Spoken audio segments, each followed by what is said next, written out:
বেলা বাজে 7:10।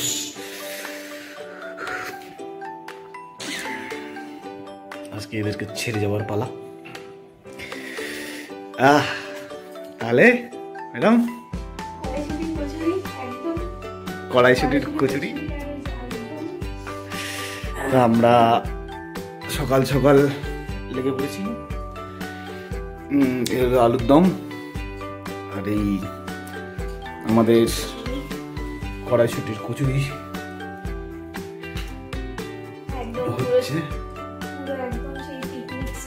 পুরো picnic style. তার কারণ হচ্ছে হলো আমাদের বাঙালিদের অভ্যাস, ওই কোথাও ঘুরতে গেলে আমরা গাদা গুচ্ছের টিফিন ঘর থেকে বানিয়ে নিয়ে যাই। তো সেই অনুযায়ী সকালের চা খাওয়া হয়ে গেছে অলরেডি। তো যেহেতু বানিয়ে নিয়ে যাই সেহেতু এখন উনি লেগে পড়েছেন বানিয়ে টানিয়ে, তারপরে স্নান টান করে 9টার মধ্যে আমরা আজকে যাচ্ছি, রওনা দিচ্ছি ঋষভ। এক্সাইটেড। মেয়ের এখনো মেয়ে তো সারা রাত্রি ঘুমোতে পারেনি, কুই করছিল সারা রাত্রি এক্সাইটমেন্টে, যেটা আমাদেরও হতো, সারা রাত্রি ঘুমোতে পারতাম না এবং তারপর সকালবেলা ঘুম ভাঙতো না। উনি এখন সকালবেলা তার ঘুম ভাঙছে না।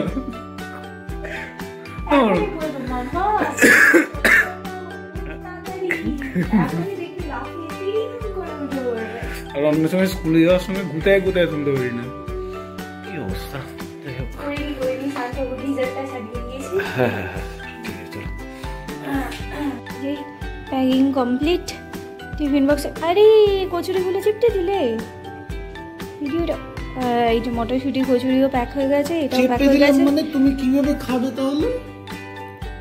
না কিভাবে খাবে? সুন্দর লাগছে, ফর্সা লাগছে, মুখ ধোনি তোর জন্য না, হাট খাও। ছোট খাবার প্যাক করে নিয়ে আমরা বেরিয়ে পড়লাম ঋষভের উদ্দেশ্যে। 24 তারিখ বেরোলাম, 25, 26, 27 তারিখে রিটার্ন চলে আসবো।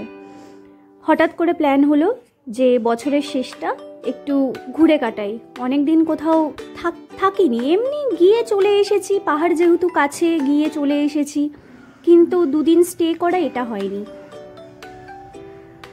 একটু এখানে একটু দাঁড়ালাম আমরা, চা কফি টফি খেয়ে তারপর আমরা আবার একদম সোজা গিয়ে লাভা মনেস্ট্রিতে দাঁড়াবো।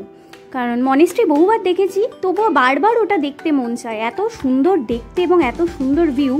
আর এখানে আমার কর্তামশাই চা কফি অর্ডার দিচ্ছে, আর আমার মেয়ে যথারীতি প্রত্যেকবারের মতো মুরগিগুলোর পেছনে দৌড়ে বেড়াচ্ছে। বারবার বারণ করা হচ্ছিল যে মুরগিগুলো যেহেতু বাধা নেই, মুরগিগুলো উড়ে পাহাড়ের নিচে চলে যায়, খুঁজে পাওয়া যায় না, সেই জন্য কে কার কথা শোনে। এখন আমরা এখানে খাওয়া দাওয়া করে এই একটু ছবি টবি তুলে দিচ্ছিল আমার ব্রো কাম বর, ছবি টবি তুলে দিচ্ছিল এবং আমার সঙ্গে ঠাট্টা মজা করছিল যে এরপরে ওই যে পাহাড়টা আছে ওটাতে আমরা এরপরে ঘুরতে যাব। ওখানে এখনো পর্যন্ত কেউ যায়নি, মানে গাড়ি টাড়ি ওই পরিমাণে যাওয়া আসা করে না। তো আমরা ওটাই প্ল্যান করছিলাম এখানে দাঁড়িয়ে দাঁড়িয়ে, যে এর পরের বার ওই একদম টোটাল অফবিট লোকেশনে আমরা ঘুরতে যাব। এখান থেকে খাওয়া দাওয়া মানে চাটা একটু টুকটাক স্ন্যাক্স কমপ্লিট করে আমরা চলে গেলাম এই লাভা মনেস্ট্রিতে। আমরা জাস্ট ঢুকছি লাভা মনেস্ট্রি থেকে, বলছিলাম ভীষণ সুন্দর ভিউটা, এবং ওটাই আমরা দেখতে দেখতে ঢুকছিলাম আর কি লাভা মনেস্ট্রির ভেতরে। দেখুন কি সুন্দর ঝকঝকে আকাশ ছিল, একদম পুরো 24 তারিখে ঝকঝকে ওয়েদার পেয়েছি।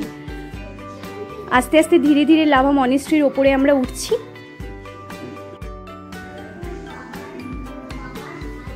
এই মনেস্ট্রিটা পরিচিত আমাদের কাছে লাভা মনেস্ট্রি হিসাবে, কিন্তু এটাকে রত্নঋষি বিহার বুদ্ধিস্ট গুম্ফা বলে। যেহেতু এত বড় উচ্চারণ করা যায় না অথবা আমাদের সবসময় মনে থাকে না, তার জন্য চলতি ভাষায় আমরা এটা লাভা মনেস্ট্রি বলি।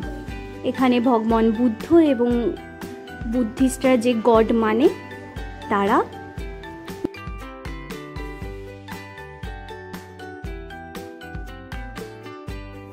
বুদ্ধিস্টরা একটি মন্ত্র উচ্চারণ করে, ওম মানি পদ্মে হুম। ওম পিউরিফাইজ ইগো, মা পিউরিফাইজ জেলাসি, নি পিউরিফাইজ প্যাশন, পদ পিউরিফাইজ ইগনোরেন্স, মি পিউরিফাইজ গ্রিড, হুম পিউরিফাইজ হেট্রেড। মানে এই মন্ত্রের দ্বারা যেরকম আমরা 108 বার মন্ত্র উচ্চারণ করি, সেম এটাও এই মন্ত্র 108 বার উচ্চারণ করলে বুদ্ধিস্টদের মতে নিজের অপবিত্র শরীর, ভাষা ও মনকে শুদ্ধ করে। তাই আমিও এটা উচ্চারণ করছিলাম এবং টেম্পলের চারপাশে আমি মন্ত্র উচ্চারণ করতে করতে ঘুরছিলাম। লাভা মনিস্ট্রি থেকে বেরিয়ে এবার আমরা ঋষপের উদ্দেশ্যে, এটা হচ্ছে ঋষপের রাস্তা এবং ঋষপে আমরা যাব। আজকের মতো এই ভিডিওটা এই পর্যন্তই। পরের ভিডিওতে ঋষপ কাঞ্চনজঙ্ঘার সুন্দর ভিউ এবং নেওড়া ভ্যালির আরেকটা যে ট্রিপ, সেটা পুরোটা পরের ভিডিওতে আসছে। আজকের মতো এইটুকুনি, টাটা, নেক্সট ভিডিওতে দেখা হচ্ছে।